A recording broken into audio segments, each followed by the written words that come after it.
कहानी इश्क का सफर। शुरुआत। अरमान एक साधारण सा लड़का था जो लखनऊ के एक छोटे मोहल्ले में अपने माता पिता के साथ रहता था। वह दिल से बहुत ही साफ और मददगार था, लेकिन उसकी जिंदगी बहुत शांत और अकेली थी। कॉलेज जाता, पढ़ाई करता और फिर घर लौट आता। उसी कॉलेज में पढ़ती थी सना, एक हंसमुख, चंचल और ख्वाबों से भरी लड़की। सना जब भी अपनी दोस्तों के साथ हंसती तो पूरा कैंपस जैसे रोशनी से भर जाता। अरमान दूर से ही उसे देखता और मुस्कुराता, मगर कभी हिम्मत नहीं हुई कि उसके पास जाकर बातें करे। पहली मुलाकात। एक दिन कॉलेज के बाद बारिश शुरू हो गई। सब लड़के लड़कियां छतरी लेकर निकल गए, लेकिन सना की छतरी टूट गई थी। वह बारिश में भीगने लगी। उसी वक्त अरमान ने अपनी छतरी उसके आगे कर दी।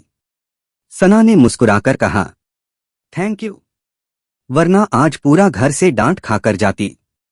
अरमान थोड़ा घबराकर बोला, कोई बात नहीं, अगर चाहें तो मैं आपको आपके घर तक छोड़ सकता हूं।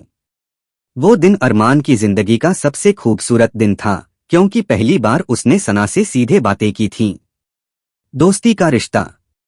धीरे धीरे अरमान और सना अच्छे दोस्त बन गए।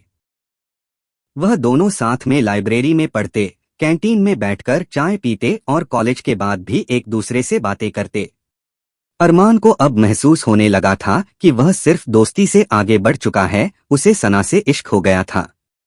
लेकिन डर था कि अगर उसने अपने दिल की बात कह दी और सना ने मना कर दिया तो दोस्ती भी खत्म हो जाएगी। इकरार का पल। एक दिन कॉलेज का वार्षिक समारोह था। सबने अपने अपने टैलेंट दिखाए। अरमान ने सोचा कि यही सही मौका है। उसने स्टेज पर आकर गिटार बजाना शुरू किया और एक पुराना रोमांटिक गाना गाया। सब तालियां बजा रहे थे, लेकिन उसकी नजर सिर्फ सना पर थी। गाना खत्म होते ही उसने माइक पर कहा, ये गाना मेरी उस दोस्त के लिए था जो मेरी जिंदगी की सबसे खास इंसान है। सना। पूरे हॉल में सन्नाटा छा गया।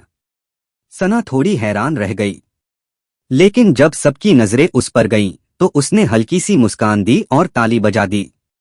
उस रात जब दोनों मिले, सना ने कहा, तुम्हारी हिम्मत सच में कमाल की है अरमान, पर सच कहूं तो मुझे भी तुम्हारे लिए कुछ महसूस होता है। ये सुनकर अरमान की आंखों में खुशी के आंसू आ गए। प्यार की शुरुआत। उस दिन के बाद उनकी जिंदगी बदल गई। वे अब सिर्फ दोस्त नहीं रहे, बल्कि एक दूसरे के हमसफर बन गए। कॉलेज खत्म होने के बाद दोनों अक्सर शहर की गलियों में घूमते, गंगा किनारे बैठकर अपने सपनों के बारे में बातें करते। छोटे छोटे झगड़े भी होते, लेकिन फिर एक दूसरे को मनाना उन्हें और करीब ले आता। सना का ख्वाब था कि वह एक बड़ी आर्किटेक्ट बने और अरमान का सपना था कि वह सिविल सर्विसेज में जाए। दोनों ने तय किया कि अपने सपनों को पूरा करते हुए भी एक दूसरे का साथ कभी नहीं छोड़ेंगे। मुश्किल का दौर। लेकिन जिंदगी हमेशा आसान नहीं होती। सना के पिता को पता चला कि वह अरमान को पसंद करती है। वह बहुत सख्त इंसान थे। उन्होंने साफ कह दिया, पढ़ाई पूरी करने से पहले शादी या प्यार जैसी बेकार बातों में मत पड़ो। और अरमान, वो हमारे बराबर का नहीं है। सना बहुत रोई, लेकिन अरमान ने उसे समझाया, अगर हमारा प्यार सच्चा है तो वक्त के साथ सब ठीक हो जाएगा। पहले हम अपने सपनों को पूरा करें, फिर तुम्हारे पापा खुद मान जाएंगे। फासलों का इम्तिहान। सना को दिल्ली पढ़ाई के लिए भेज दिया गया और अरमान लखनऊ में रहकर अपने इम्तिहान की तैयारी करने लगा। फोन पर बातें होती, लेकिन दूरी का दर्द बहुत बड़ा था। कई बार सना थककर कह देती, अरमान, लगता है ये सफर बहुत मुश्किल है। लेकिन अरमान हमेशा कहता, प्यार आसान नहीं होता सना, यही मुश्किलें इसे खास बनाती हैं। बस यकीन रखना। जीत और मिलन। 2 साल बाद अरमान सिविल सर्विसेज पास कर गया और अफसर बन गया। सना भी अपनी पढ़ाई पूरी कर एक नामी आर्किटेक्ट कंपनी में काम करने लगी। जब अरमान अपनी पोस्टिंग लेटर लेकर सना के घर पहुंचा, तो उसके पिता पहली बार चुप हो गए।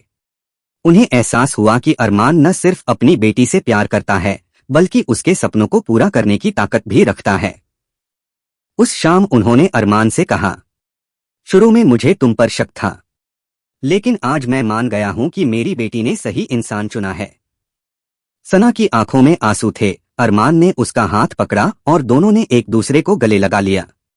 अंत कहते हैं सच्चा प्यार वही होता है जो हर मुश्किल, हर दूरी और हर इम्तिहान के बाद भी साथ बना रहे। अरमान और सना की कहानी यही सिखाती है। अगर भरोसा और विश्वास है तो प्यार कभी हारता नहीं।